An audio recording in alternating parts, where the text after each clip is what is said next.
नमस्कार दोस्तों, आप देख रहे हैं आज की रिपोर्ट और मैं हूं आपके साथ असलम चौधरी। दोस्तों, आज जानेंगे हर जिला हर क्षेत्र की ताज़ा तरीन उन बड़ी खबरों को जिनको आज हर कोई जानना चाहता है और वह खबरें आज आप तक गोदी मीडिया कभी भी नहीं पहुंचाएगा।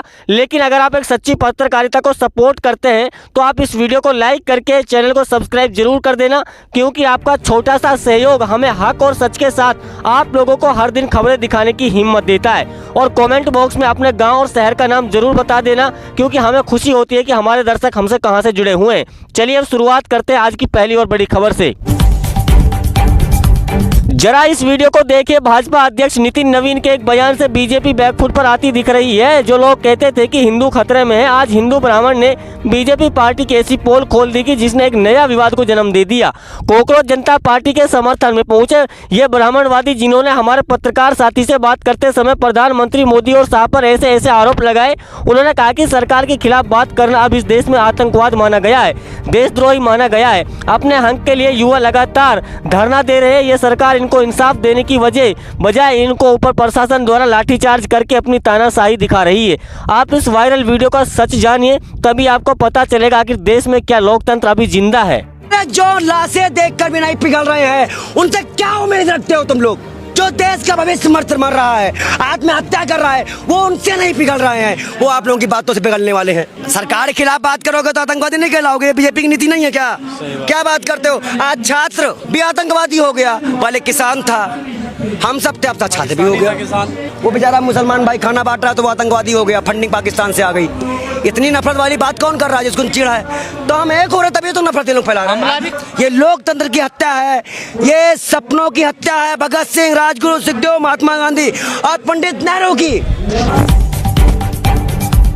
अब खबरों में और आगे चलते हैं। दोस्तों, बड़ी खबर निकल कर आई है मिडिल ईस्ट में। तनाव के बाद देश में लगातार बढ़ रहे तेल और पेट्रोल के दामों को लेकर के आम आदमी पार्टी के राज्यसभा सांसद संजय सिंह ने प्रधानमंत्री मोदी की आज ऐसी बेइज्जती हुई संसद में, लगता है कि 12 सालों में कभी इस प्रकार प्रधानमंत्री मोदी और शाह को कभी सुनने को नहीं मिली होगी।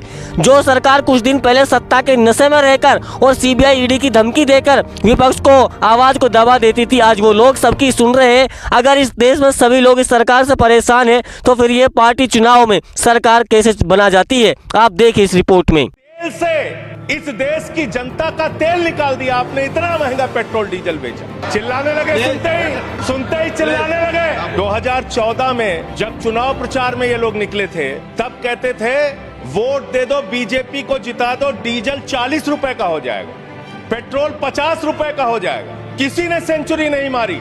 लेकिन जब पेट्रोल का दाम, कच्चे तेल का दाम दुनिया के पैमाने पर अंतर्राष्ट्रीय बाजार में $19 प्रति बैरल हो गया कोरोना के समय में, उस वक्त भी हिंदुस्तान में आपने महंगा डीजल बेचा, महंगा पेट्रोल बेचा।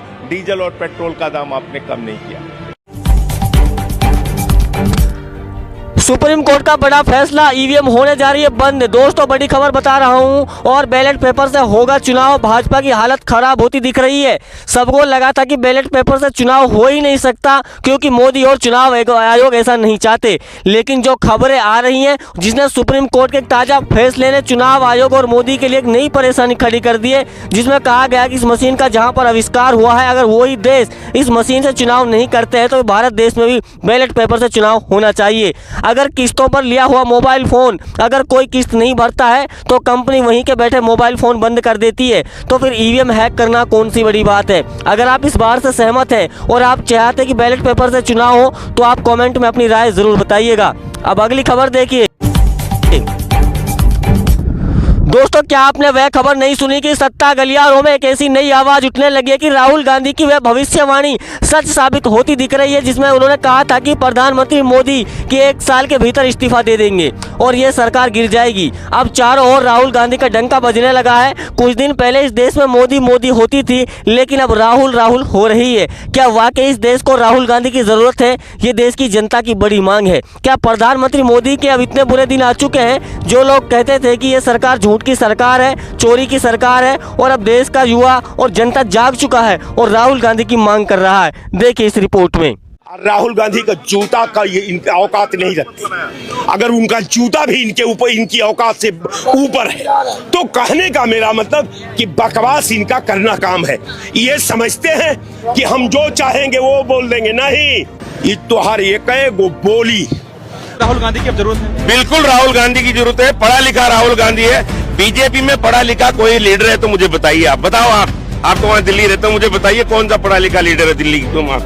अरे यहाँ तक हमारा पड़ोसी देश जो पाकिस्तान मुट्ठी भर है उसकी सर आगे बढ़ रही करेंसी और हमारे देश की करेंसी गिरी हुई है। ये तो आप भी जानते हो सर। जन विद्रोह नहीं होगा इस देश के अंदर जब तक ये सरकार कभी नहीं बदलने वाली। जन विद्रोह जैसे आज रोड पे आए पब्लिक, अगर जिस दिन रोड पे आएगी उस दिन ऑटोमेटिक जन विद्रोह होगा। अब अगली खबर देखिए, चुनाव आयोग के खिलाफ मुकदमा दर्ज, कार्रवाई की मांग। चुनाव आयोग की एक्सपेंसिव इंसेंटिव रिवीजन, एसआईआर प्रक्रिया और चुनाव से जुड़े अन्य मुद्दों को लेकर के 23 विपक्षी दलों ने एक निर्दलीय सांसद में मंगलवार को चीफ जस्टिस ऑफ इंडिया को लेटर लिख दिया है। राजनीतिक दलों का कहना है कि चुनाव आयोग की मनमानी में लाखों मतदाताओं के वोटर लिस्ट हटाए गए हैं, जबकि भारत के संविधान में एक वोट का अधिकार सबको दिया गया है। इस प्रक्रिया को निष्पक्ष कराने की मांग की गई है। अब अगली खबर देखिए, 2.5 साल में राम मंदिर क्यों नहीं गए गृह मंत्री अमित शाह को लेकर के बवाल मच गया है।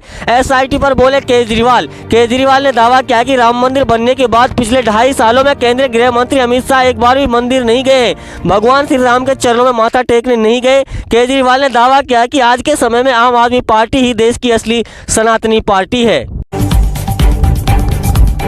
आज से मनरेगा खत्म होगा, देश में लागू हुआ वीबीजी रामजी योजना, 25% तक बढ़ गई मजदूरी। वीबीजी रामजी अधिनियम 2025 लागू हो गया है। इस योजना के तहत मजदूरी की नई दरें नोटिफाई कर दी गई हैं। केंद्र के अनुसार नई ग्रामीण रोजगार गारंटी योजना के तहत राष्ट्रीय औसतन मजदूरी बढ़कर 327 रुपये प्रतिदिन कर दी गई है, जो मनरेगा के तहत पहले 298 रुपये प्रतिदिन थी। यानी औसतन मजदूरी में 28 रुपये 60 पैसे की बढ़ोतरी दर्ज की गई है। फर्जी SC/ST प्रमाण पत्र जारी करने वाले और लेने वाले दोनों जाएंगे जेल, सीएम शुभेंदु की बड़ी चेतावनी। बंगाल के मुख्यमंत्री शुभेंदु अधिकारी ने मंगलवार को पूर्ववर्ती तृणमूल कांग्रेस सरकार पर तीखा हमला बोलते हुए आदिवासी समुदाय की उपेक्षा करने और हजारों फर्जी SC/ST प्रमाण पत्र जारी करने का गंभीर आरोप लगाया है और कड़ी कार्रवाई की चेतावनी दे दी है। जम्मू कश्मीर के डोडा में बादल फटने से भारी तबाही मच गई है। जम्मू कश्मीर के डोडा के भलेसा के खलजुगासर इलाके में बादल फट गया है। इसमें फसलें, बाग बगीचे और संपत्ति को नुकसान पहुंचा। कई सड़कें बंद हो गई, इलाका घंटों तक कटा रहा। सूचना मिलने पर रेस्क्यू टीम मौके पर पहुंची और राहत की बात यह रही कि कोई भी बड़ी घटना नहीं घटी। इलाका वासियों को सावधान रहने की अपील की है। पूर्व मुख्यमंत्री लालू राबड़ी ने छोड़ा सरकारी बंगला, तेजस्वी यादव के आवास में शिफ्ट हो रहा सामान। सरकारी आवास से अब सामान हटाया गया है। लालू राबड़ी परिवार का घरेलू और अन्य सामान नेता प्रतिपक्ष तेजस्वी यादव के सरकारी आवास पर शिफ्ट किया गया है। इस दौरान आवास परिसर से CCTV कैमरे भी हटाए गए हैं। भिखारी जैसे कपड़े पहने शख्स को रोका पुलिस ने तलाशी भिखारी जैसे कपड़े पहने शख्स को रोककर पुलिस ने तलाशी ली तो निकला 27 किलो सोना। पुलिस हैरान। असम में गुवाहाटी पुलिस ने एक भिखारी जैसे ड्रेस पहने शख्स के पास से 55 करोड़ रुपए की कीमत का 37 किलोग्राम सोना बरामद किया है। आरोपी की पहचान महाराष्ट्र का रहने वाला है। पुलिस सोने की तस्करी का इससे बड़ा मामला मानकर आगे की जांच कर रही है।